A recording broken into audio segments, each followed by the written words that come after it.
Good morning, everybody, and welcome to the September 29th, 2022 Board of Selectmen meeting, both again in virtually and in person. And as always, we will start it off with the Pledge of Allegiance. Pledge of Allegiance to the flag of the United States of America and to the republic for which it stands, one nation, under God, indivisible, with liberty and justice for all. Okay. We're going to skip over the approval of minutes and go right to the updates. We have a few charity walks. It's that time of year, usually the spring and the fall. We had the Golden Lights Foundation walk last weekend, and we had Dana's Angels Dart, very successful, both of them. And we have a few coming up this weekend, including the Greenwich Boys and Girls Club's 5 and 10K Mutter, which I plan to do. We have Ableist coming up in a few weeks.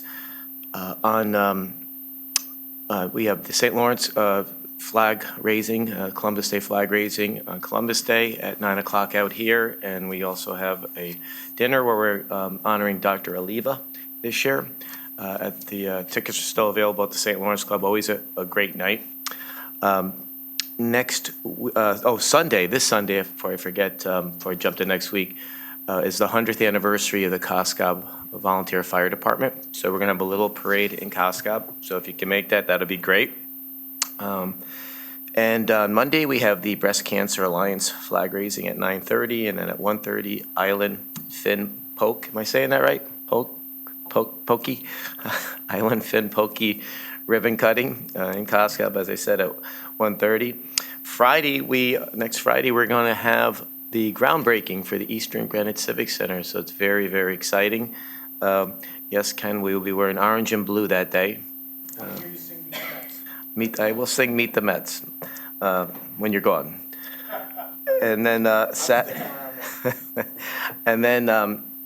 next day we have paper shredding that Santa Guida Sanitation will be sponsoring, as well as the First Bank of Greenwich at the Island Beach parking lot, which is 9:30 to 1 or 9:30 to 12. And a couple house cleaning items. We're getting complaints again about people just dropping things off at containers. We have a really successful textile drop-off operation in Coscob, but unfortunately some people are taking that as a personal dumping ground. And so the neighbors are getting very upset with it, so we're trying to figure that out. But again, if we can get some notice out there through the press and through social media, just these things cost money, and it's illegal to do that. And most of these things are dropping off are not recyclable. So if you get caught, you're going to get in trouble. So why take that risk? And before somebody puts a camera up there, I just want to get people aware of it, that that's not the right thing to do. And also, we're going to touch on it later with the discussion with the panhandling, but the signs that we put up, for the most part, been very successful. We did have somebody reappear the other day there. So we're in the middle of the divider. So we're still looking at some things. We'll have that discussion in a little bit, but the signs have helped, but as we suspected, it's not going to completely solve the issue, but it's going in the right direction. With that, I'll turn it over to Lauren with her updates. Thanks, Fred. Good morning, everyone. Good morning, Janet. Last week, we had to postpone our September 22nd meeting to today so that I could attend the KERMA Board of Directors meeting. I don't know if I should thank Fred or what for putting me on that board, but then he attended WestCog on my behalf. Got me back. I guess we're even. And KERMA is the Connecticut Interlocal Risk Management Agency, so they're like an umbrella insurance for a lot of the municipalities within Connecticut. In Greenwich, there's some of their products that we participate in, and some of the things that I thought were interesting for us as a municipality is they have for police force an escalation training simulator. So I was going to bring that up to Chief Heavey. And then also I'm going to distribute to Planning and Zoning and my colleagues. There's a white paper on fair housing, so I thought that was interesting to share with everyone. And speaking of fair housing, we had our first in-person, the Affordable Housing Trust Fund meeting last week. And one of the things that I'm working on as a subcommittee is identifying town-owned properties that might be suitable to build some affordable housing on. And, interesting, we have the second read on the open space plan. I know that that's not going to occur, but what I mentioned when we had the first read is we have these competing priorities as a municipality. So we want affordable housing, but where would we put it? We want open space, but where can we maintain it? So I think, bigger picture, more umbrella type conversations need to occur. And that's my update. Thank you. Yeah, we had a conversation with the Hartford Current just about that, about the conflicting objectives there. Good morning, Janet. Good morning. So my update will be brief.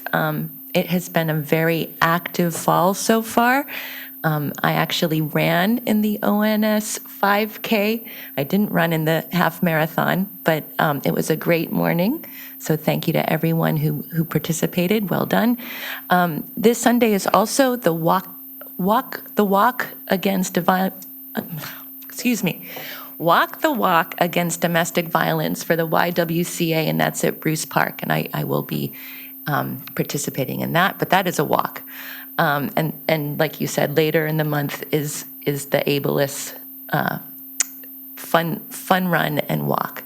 So I'm looking forward to that. And that's it from me.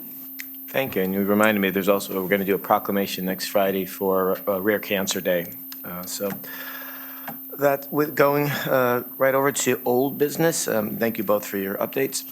A discussion on panhandling, and I'll turn it over to Select Person Stover Guagan. Thank you, and I'm going to give it right back, hand it right back to you, because really what I just wanted to do was to follow up. I do live in Old Greenwich, and I did see that the signs were up at exit 5.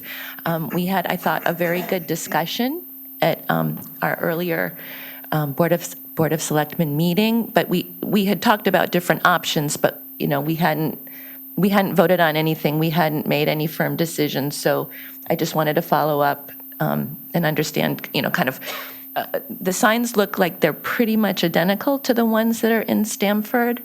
I agree that they for the moment seem to be working. So, yeah, this is going to be a constant conversation because I had a chat with the chief today. They've looked into it. There is some fraud involved. They've determined that, and when you look at somebody that's panhandling, your first instinct is to give them money. It's a human reaction. We all have done it. We all go through it.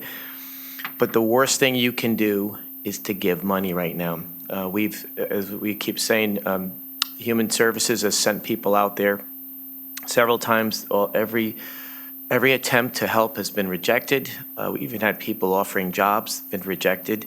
The person that was interviewing me from News 12, as I mentioned last time, told me that one of the people there in Stanford told me he was making $2,500 a week. So you could see where this is going. And so again, I tell people, because I think most people get it, but we still receive some emails telling us that we need to leave them alone and to have a heart. And that's not having a heart. Giving money is not having a heart. It's unfortunately you're prolonging the issue. When help again is repeatedly rejected, then there's something else going on there. So I think again, when people stop giving money, that'll stop the problem. But as long as people continue to give money, we're going to have to do something. Now, again, if they leave litter there, that's illegal. So they will be ticketed. If they go on the road, they will be ticketed. Not much else as far as the First Amendment goes. We can do. They have the right to assemble. They have the right to free speech, and that is covered under it. But when it comes to public safety and maybe breaking a law or an ordinance, we will unfortunately have to ticket, and we don't want to do that. So again, we're just gonna have to keep telling people over and over again, offer help, but don't give the money. That's the biggest issue, and we've heard that from our friends in Stanford too, who have also said the same thing.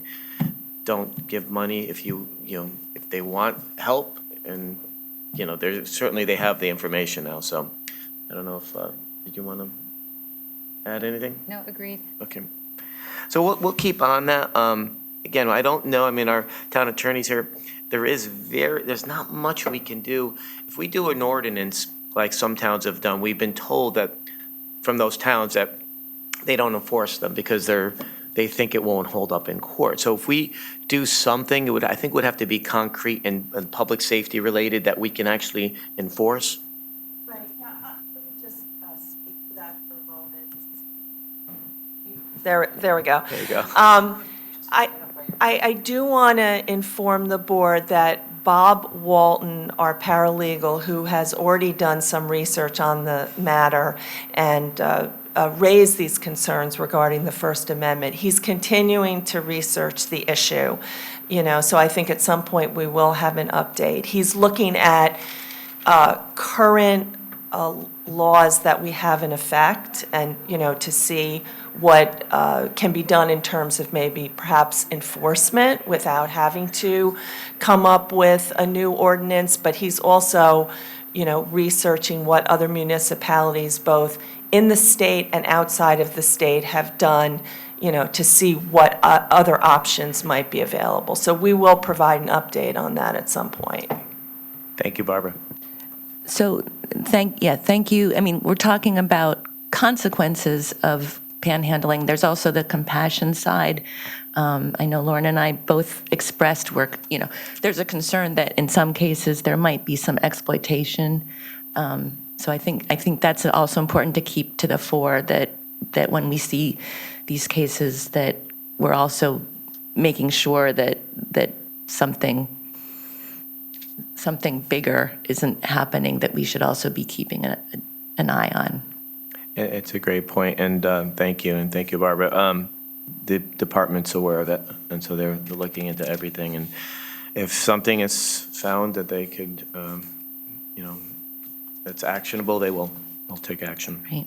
But I do like the signs. I think that, like I said, they seem to be effective. They're not overwhelming.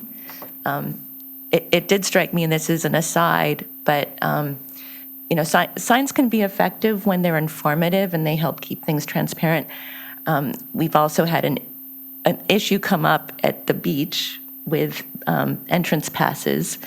I am a frequent biker at the beach, and I did notice that there was a sign that said entrance passes are required and these are the fees, but it didn't say entrance passes will not be sold at the gate. Go to whatever, www. And I wonder if that's another instance where a sign might be helpful. I think it would certainly help our gate attendants, who are often turning people away, and not fair on them. Our beach users are upset with them, and I think if there was a sign, then it would be a little bit off of them and on to the town. Okay, yes. I will speak to Joe about that. We'll, any signage we do, we'll try and make sure it's appropriate and it doesn't pollute the landscape, but we're all conscious of that. So I will thank you for bringing that up, and I will certainly circle back with Joe. And thank you, Barbara. Going on to, we're going to skip over a Conservation Commission Open Space Plan, as you heard, that postponed to next meeting.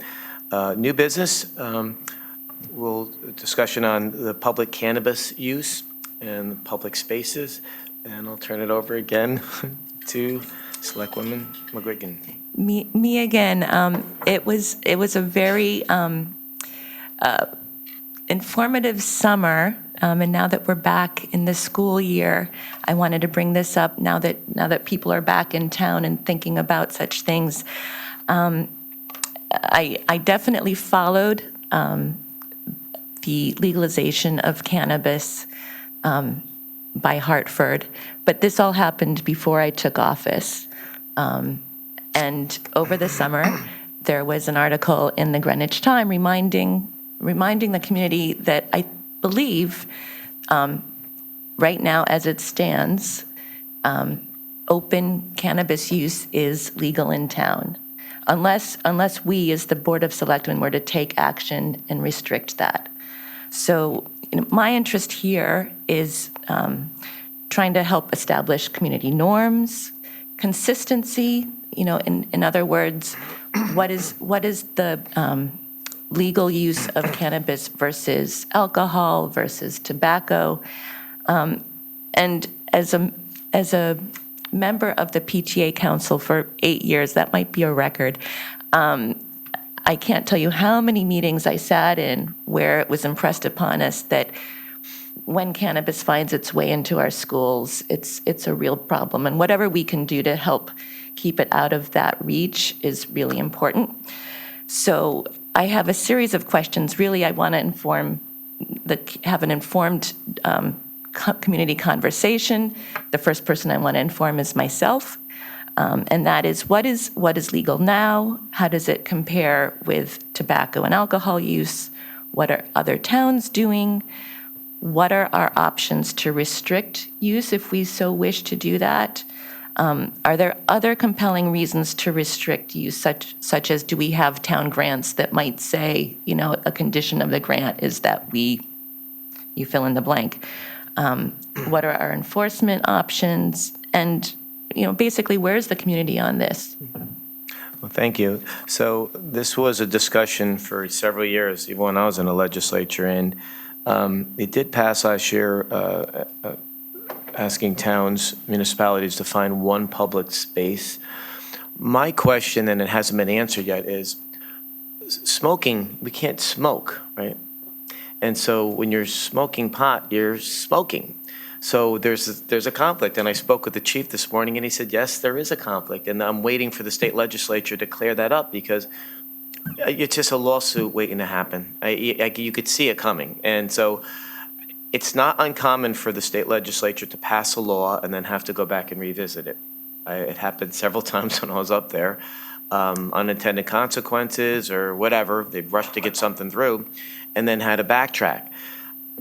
That's the first thing I thought when they passed that, is there's an inherent conflict here. So I don't know, maybe if town council could take a look at it and just give us some guidance as far as what we can do and what we're compelled to do in light of the fact there are already laws on the books that prohibit this type of activity.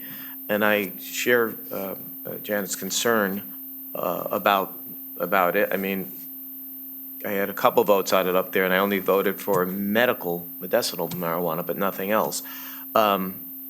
It's a concern. I know the police department and Chief Evie has big concerns about it, but from my perspective, I just think there's a conflict there, and I'd like to see it clear it up before we jump, too soon and then have to backtrack if and when they take it up again in Hartford and clarify the law. So it is to me, you establish one, you're breaking the law based on what the prior laws were. So it's, again, and the chief, he agreed, it's kind of baffling right now.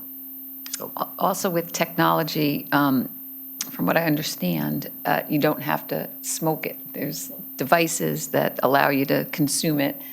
And then I didn't realize that you can, for alcohol, I think we have, you can have an open container of alcohol, not all places. but no, in Connecticut.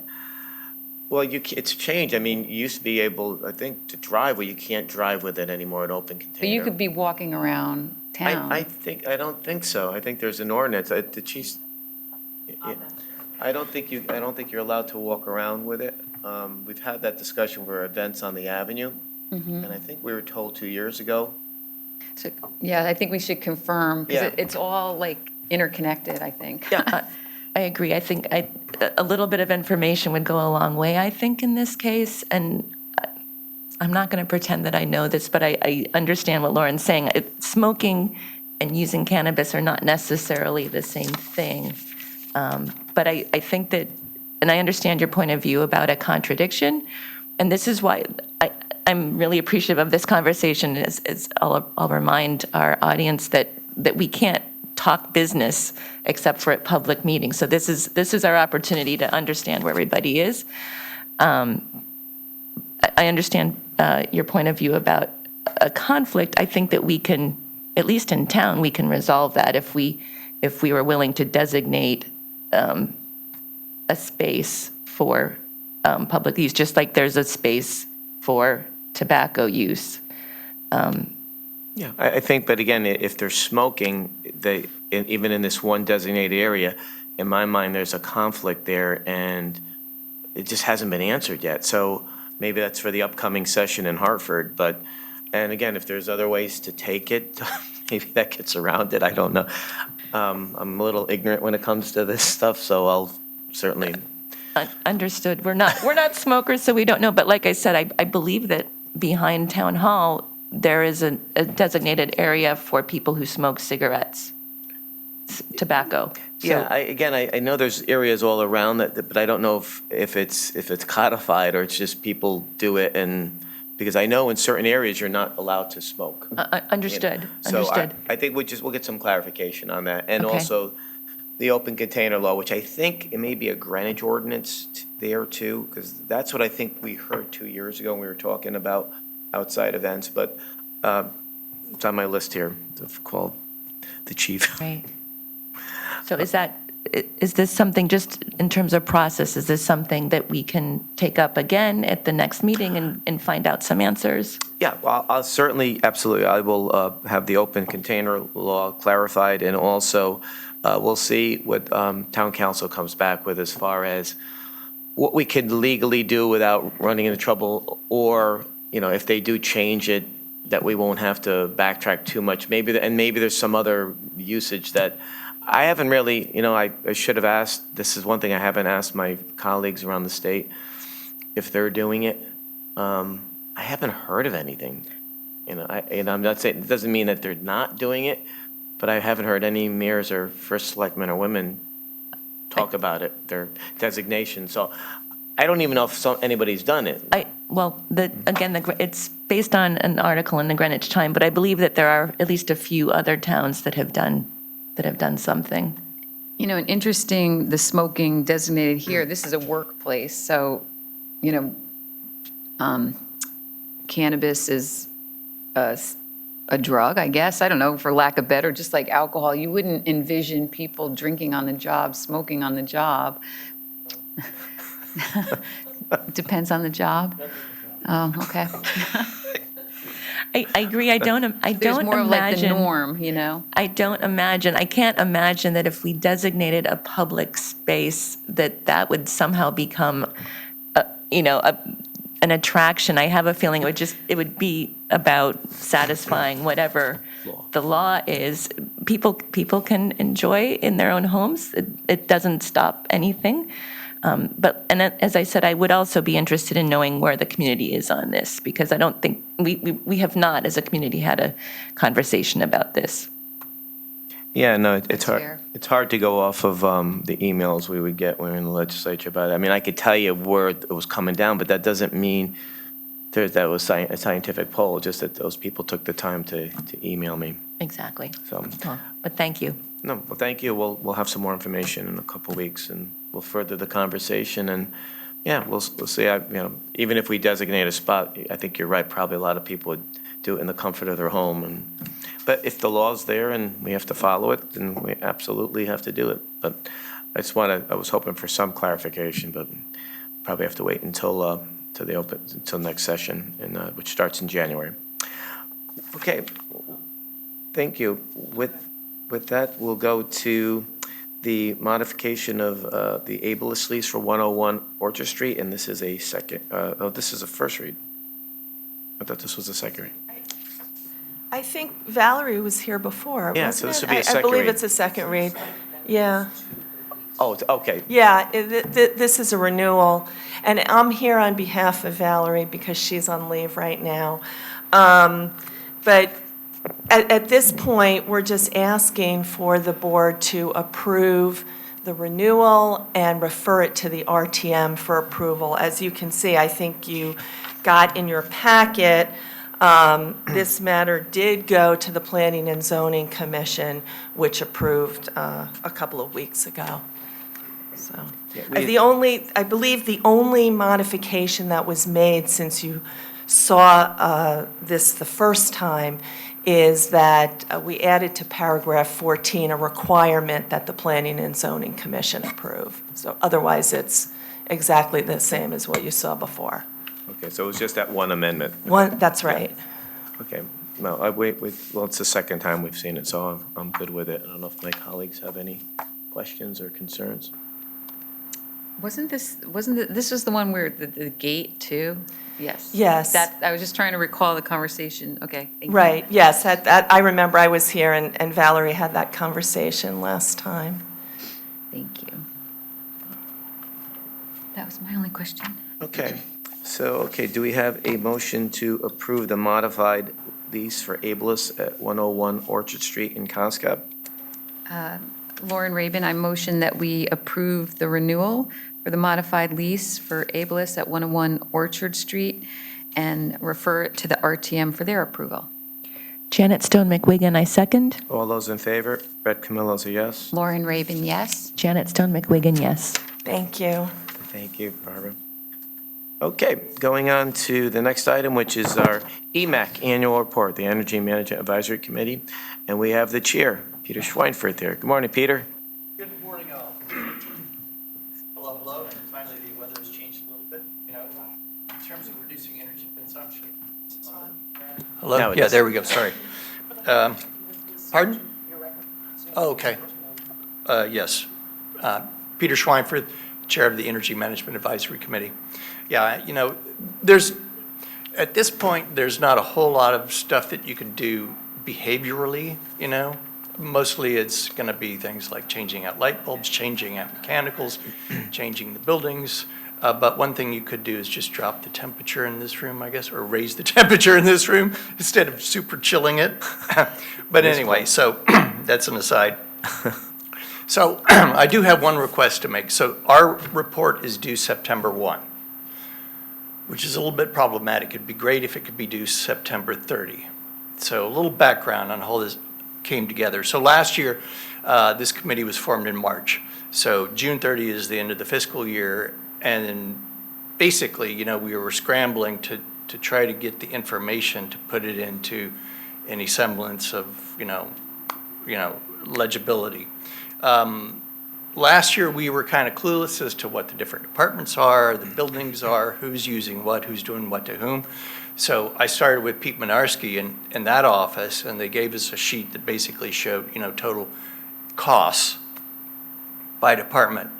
But aside from that, it was difficult to know, okay, well, what are these different departments using, and where is it going, and all that kind of stuff.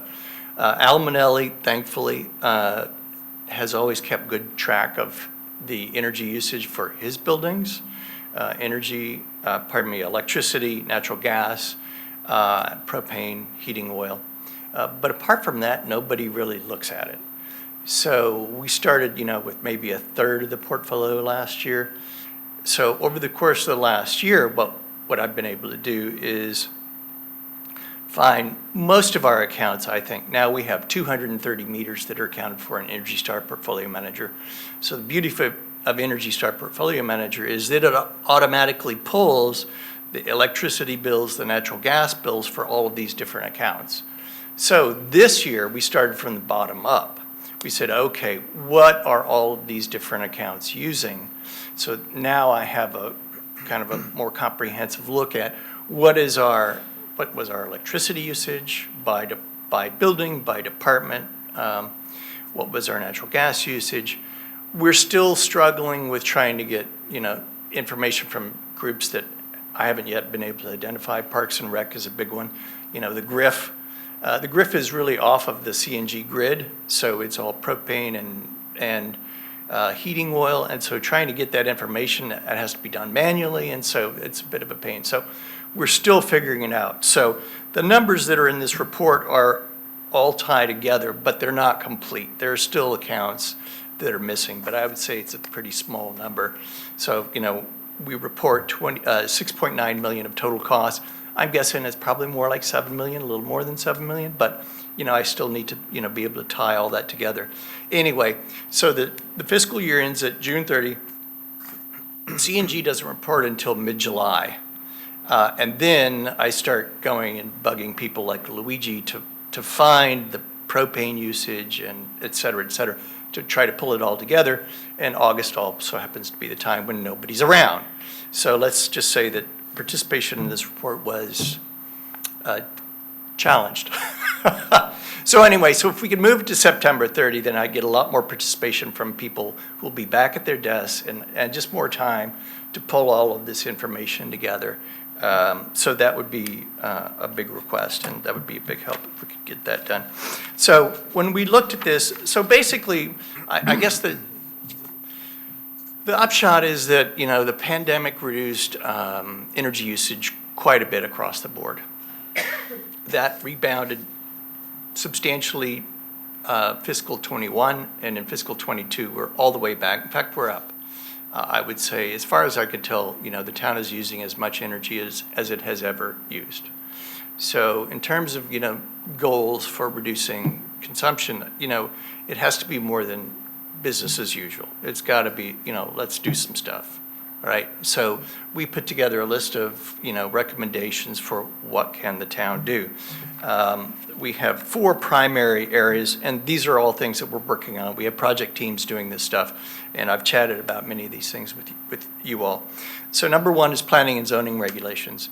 So we did a listening tour starting last fall, starting about a year ago, with builders and architects, state officials, local officials, anybody that we could think of, professor at UConn, people at NREL, different organizations, what are people doing? What are best practices?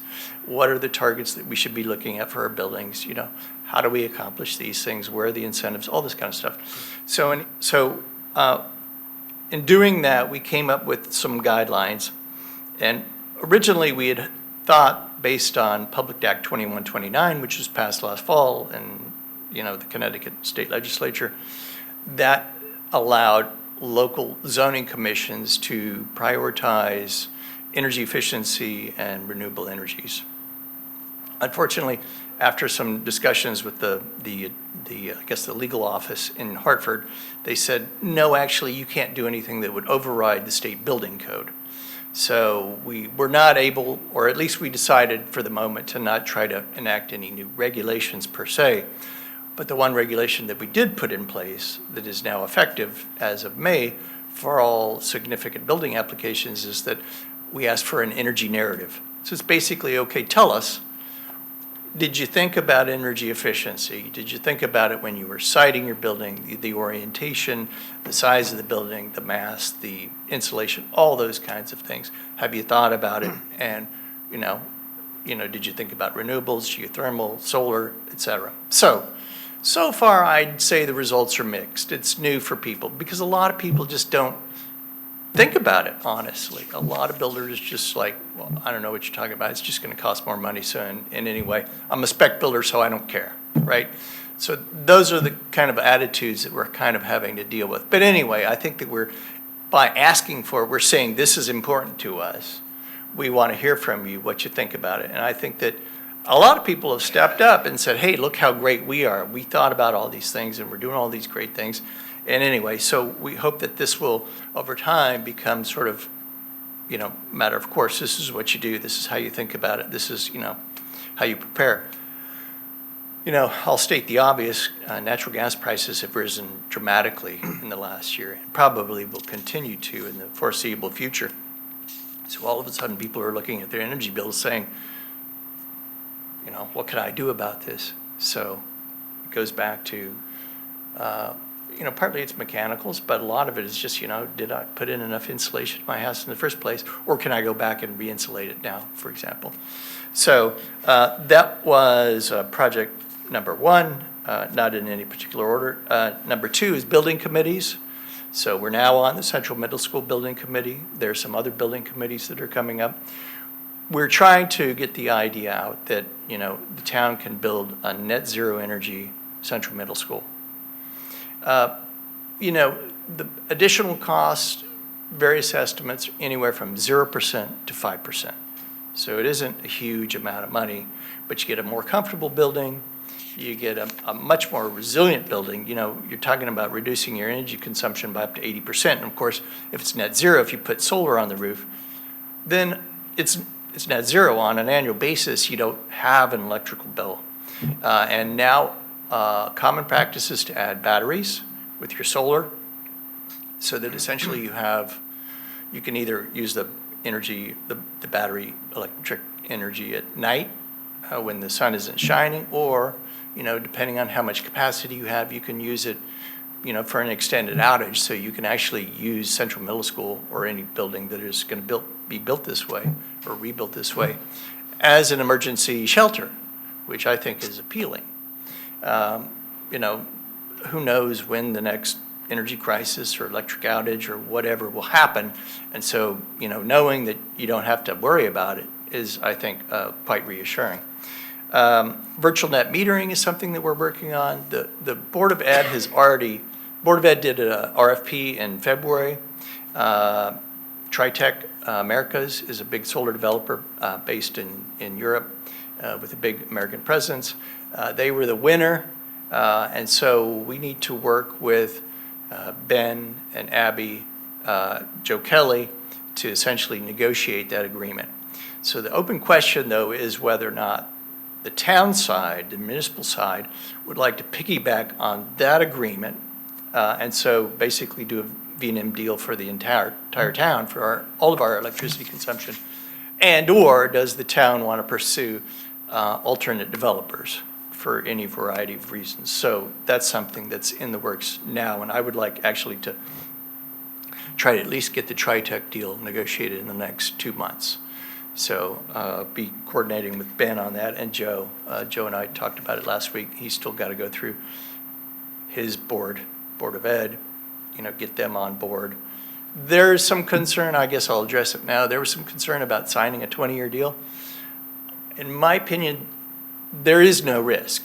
It's just, how much free money am I going to get right now versus how much freer money could I maybe get in a couple of years if there's some dramatic advancement in technology. I don't honestly see anything on the horizon that would supplant that would be cause for concern. And in the meantime, if we did the entire town on the numbers we're talking about, we're going to be saving anywhere from $500,000 to $1 million a year. So it's real money. It's real money. And then lastly is the electric vehicle transition. This is something that needs kind of more planning than the usual, because you're talking about putting in EV chargers sort of ahead of putting in the electric vehicles. So in the last budget cycle, the budget includes one vehicle for parking services, and the intent was to buy a Nissan Leaf, an electric vehicle. The issue, Jay's on our committee, and we have these chats every other week. He can't buy anything anyway. He can't buy any car or truck or anything. So there does seem to be a window right now to focus our resources and our efforts on putting in the EV charging infrastructure. That's something you can buy. You don't have to worry about it, right? There's no supply shortages for that. So we could put in the EV charging infrastructure. What the sort of the slightly unique challenge with that is that you've got a lot of different parties that need to come to agreement. So it's not just the Board of Selectmen and the OFS. It's, Luigi is going to be the one who's going to be looking at the lot up here and figuring out, logistically, physically, how we going to, get it to work. Jay Domasek is the one, of course, who's got to coordinate it, to get it into his fleet to be able to manage it. DC Gray is the one who's in charge of parking services. He'd be the one actually who's going to presumably request this, because it's going to be for his parking services vehicles, although there are many other town, I guess, DPW, BCNM vehicles that also would be pertinent here. So anyways, just, there's a lot of coordination that needs to go on. And so our idea is to try to start having these conversations now so that we can get this into the budget early on and figure out, who's actually going to say, I need this for my department. So that's to be determined. So anyway, unless there's questions, that's what I got. Thank you. Thank you, Peter. This is a lot of work, and we certainly appreciate it and the progress you're making with this. I know the EV is a little, not, it's a little gray, not black and white, obviously. Speaking with Jay, the truck part of it, it's just not there yet. He can't do it because he, as he said, if they're, we're in the middle of a snow event, he can't have them charging for 24 hours. So he doesn't think the technology is there right now, but the cars are a different story.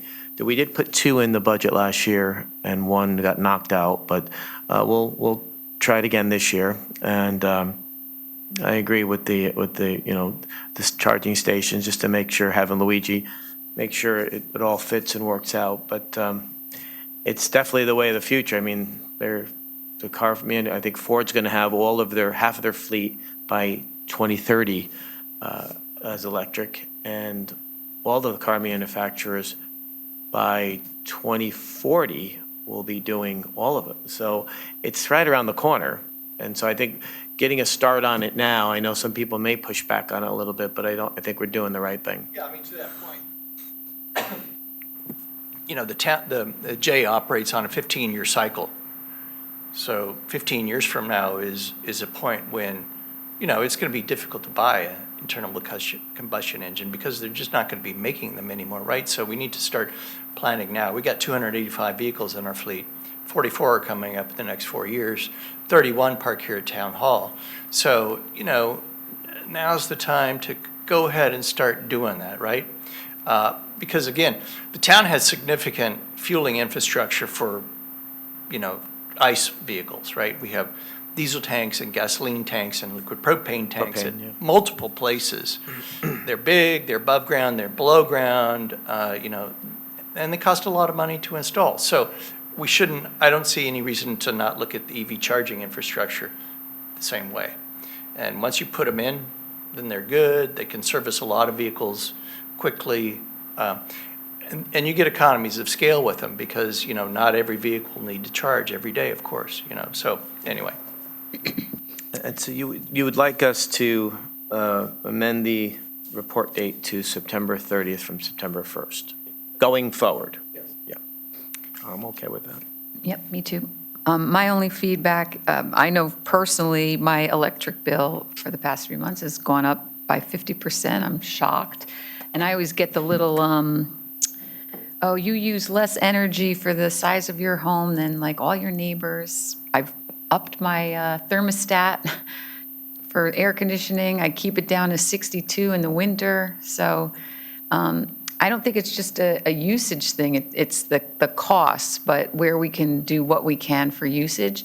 The other comment I had, because I'm on the Central Middle School Building Committee as well, is I think there's a lot of confusion with some of the terminology.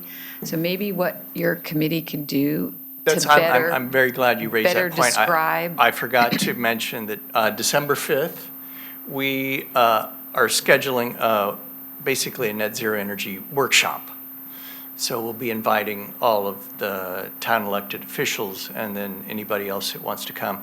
I don't quite yet know if it's going to be presenters or if we'll have a panel or what it's going to look like. But the idea was basically to demystify all of this. Yeah. It isn't as complicated as it sounds, but if somebody doesn't know, Right. if somebody hasn't heard of it before, it is a bit mystifying. And you're exactly right. Natural gas, New England ISO is 53% natural gas fired. And the issue becomes, because New England is a little bit isolated in terms of the pipeline capacity, the default gas, or the default gas price for New England electricity is the liquid natural gas market, because that's ultimately what comes into Boston Harbor, for example, to power electricity in times of shortages.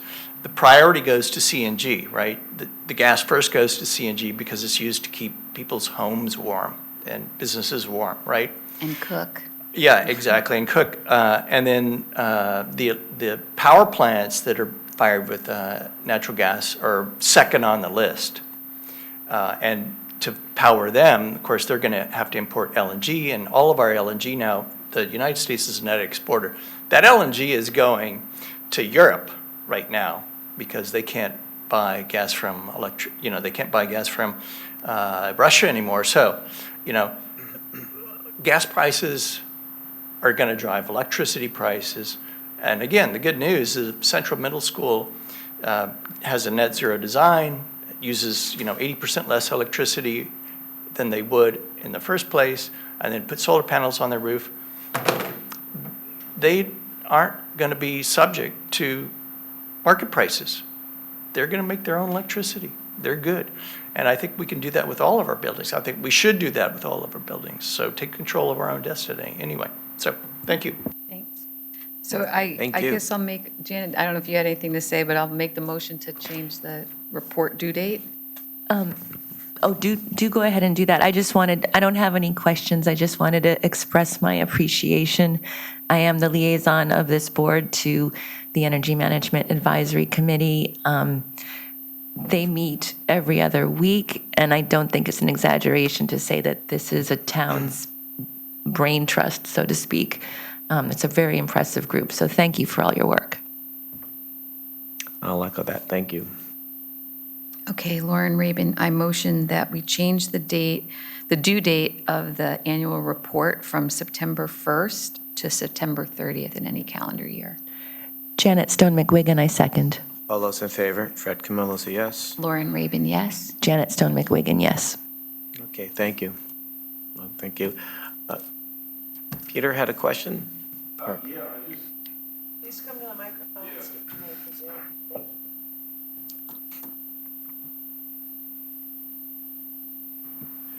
I'm Peter Alexander, landscape architect here in town, and I'm very excited that this is going on. I was in graduate school during the Carter years, literally, 74 to 77. It was all energy, energy, energy.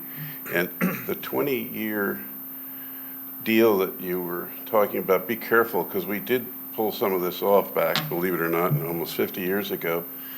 And be very careful because especially solar panels need a lot of attention, especially over the years. They have a limited lifespan. So make sure that deal is not a burden in the future as things keep getting better. I was actually here to comment on the plan of conservation and development, but I guess I'm a little early for that. 2 weeks. Thank you. But thank you, Peter. And Appreciate I have an update on the FEMA report, and it is actually about energy also. On October 14th, we'll have a celebration of Olmsted's 200th birthday, and we're going to have some people here, and his son and cousin were involved in Bellhaven in Cacomwood, but Bellhaven relates because it was this crazy idea you could commute, and in order to entice people, they gave you a free electric car if you bought an acre, and then you charged it across. So some people are ahead of their time. Can I respond to Peter's, Sure. and then he can have the floor? Thank you. Thank you. So he raises a good point about, solar systems needing a lot of maintenance. The beauty of the virtual net metering deal is they're not our solar systems. We don't build them, we have no obligation to construct them or to maintain them or do anything with them. We probably won't even know where they are. I mean, ultimately, we'll know where they are, but they won't be anywhere near us. All right, these are owned by a third party. They need us to be an off-taker, basically the counterparty, to say that that electricity is virtually coming to us. We don't, and then we pay through our electric bill just the same way that we always have. But we'll be getting a check every quarter for our percentage of what those solar farms produce. If they produce less or they get blown away, well, then we just don't make any money, but we don't have any obligation to them whatsoever. Now, of course, they will be well-maintained because these are professional organizations, but, these aren't ours. This is why they call it virtual, right? We're just, again, I call it free money, which is really what it is, We're just going to take advantage of it. And that also means that we can always do what we want in town to reduce our own energy consumption, put up our own solar. Because, pardon me, then we'll be saving 90% of what we would have spent otherwise instead of just getting that 10% benefit. So it'll be an 80% net increment, rough orders of magnitude, to do our own thing and to do the right thing and to really kind of increase our energy resilience here in town. So anyway, I view it as win-win all the way around. That's good. Thank you for the explanation. Thank you, Peter, for bringing that up, and so it's been clarified, which is good. So, thank you. Looking forward to more progress in the future.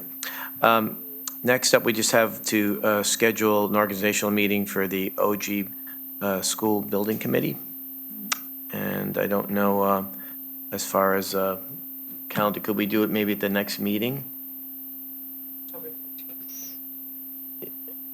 And do it maybe right after? Sure, we could do that. We just have to logistically plan very specifically so that it starts on time. This ends on time. Right. It starts on time. Right, And 'cause then I'm- whether we need an Executive executive session. session as well. Well, we're going to be all together on the 13th, rather than, might as well take care of it now. If we're all going to be there anyway, we're scheduled, it's probably better just do it then. Yep. We do have interviews to schedule, but I don't think anything is critical for that day. So if we wanted to schedule interviews in executive session on the 27th, I think that should be okay. Okay, so we'll do the 13th? Okay. Do you want a formal motion on that? Sure.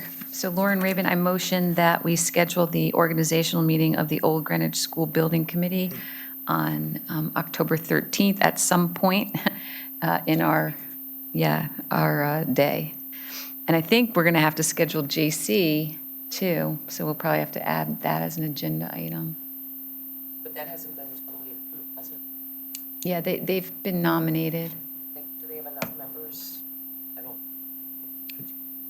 They have 5 of the 7, so they have a quorum. Perform. Yep. Okay, so you want to wait until the 13th to schedule that, or want to do that now, add it? Okay. I think we should amend the agenda so that we could add scheduling Julie and Curtis, because if both of them are supposed to be within 30 days, the 13th is probably too late to talk about it. All right, so moving to amend the agenda to add JC. Yes. Lauren Rabin, I move to amend our agenda to add as new business the scheduling of the organizational meeting of JC, Julie and Curtis School Building Committee. Janet Stone McWigan, I second. All those in favor? Fred Camillo's a yes. Lauren Rabin, yes. Janet Stone McWigan, yes. Okay, thank you. And the last scheduled, What date do you want them? Can we try to do both? Because it's just really the organizational meeting. I think when we did Central, it was only about a half an hour, if yeah, that. if that, Okay, so schedule both for October the 13th. if we could, yeah, unless something, I don't know if there's an executive session planned or not. And like Lauren said, we could maybe move out if get these done, we could maybe move out the interviews till the 27th. Okay, so then I'll need a motion to schedule the JC meeting for October 13th. Lauren Rabin, I motion that we schedule the organizational meeting of the Julie and Curtis School Building Committee on October 13th, time to be determined. Janet Stone McWigan, I second. All those in favor? Fred Camillo's a yes. Lauren Rabin, yes. Janet Stone McWigan, yes. Okay, thank you. And last on the scheduled list of items is the Day Pitney request for a conflict waiver with Town Attorney Barbara Schellenberg. Hi. So we are looking to hire Day Pitney LLP to conduct the independent investigation of the Board of Education's hiring practices and policies. Dave Pitney, an attorney at Dave Pitney, has provided some advice and may continue to provide some advice to the Brunswick School in connection with the pending tax appeals that they have against the town. Consequently, the firm has asked that the town consent to that continued representation while also representing the town, and waive any conflicts that may arise therefrom. I can tell you that I don't have any concern about this because I have been assured that these are completely unrelated matters, that the attorneys who would be conducting the investigation for the town have not had any involvement whatsoever with the Brunswick School, would not have any involvement, but just to cross every T and dot every I, the firm would also set up an ethical screen to ensure that there is no crossover between the two matters whatsoever. I also want to note that Dave Pitney is not the lead attorney for the Brunswick School in the pending tax appeals. It's Cummings and Lockwood that has the court appearance. But I'm happy to answer any questions you might have. Yeah, thank you. You explained it thoroughly, and they are just in a consulting role with Correct. with Brunswick, and going above and beyond with the ethical screen and all that, and knowing that it's not related. I don't see any conflict of all, and I know this is a well thought of firm, and certainly the person that we were talking about in this firm is very well thought of. Absolutely.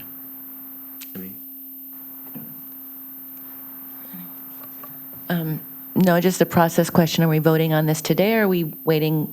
We're voting. Okay. Yeah. Yeah, We want to move ahead as soon as possible to retain Dave Pitney to move forward with the independent investigation, which is why I'm asking for a vote on this today. This one is time sensitive. Don't want to go too much time to lapse between the actual incident and the investigation. So, Right. So I have a motion. So Lauren Rabin, I motion that we consent to Dave Pitney LLP representing the Brunswick School in connection with their tax appeal against the town, while also conducting an independent investigation on behalf of the town, and we waive any actual or potential conflicts that may arise therefrom. Oh, Janet Stone McWigan, I second the motion. all those in favor, Fred Camillo's a yes. Lauren Rabin, yes. Janet Stone McWigan, I abstain. I don't want to hold up this vote, but I would have wanted to have a little bit more time to think about it. So, Okay. Thank you. Understood. Thank you very We much. appreciate it. So 201, thank you. Thank you, Barbara. Okay, coming on, as we come to the end of public comment period, is there anybody signed up to speak? Seeing none, okay. Appointments, nominations? None. We have none. Is there a motion to adjourn? Lauren Rabin, so moved. Janet Stone McWigan, I second. All those in favor, Fred Camillo's a yes. Lauren Rabin, yes. Janet Stone McWigan, yes. Thank you, everybody. Thank you, Barb. Thank you, Jenny.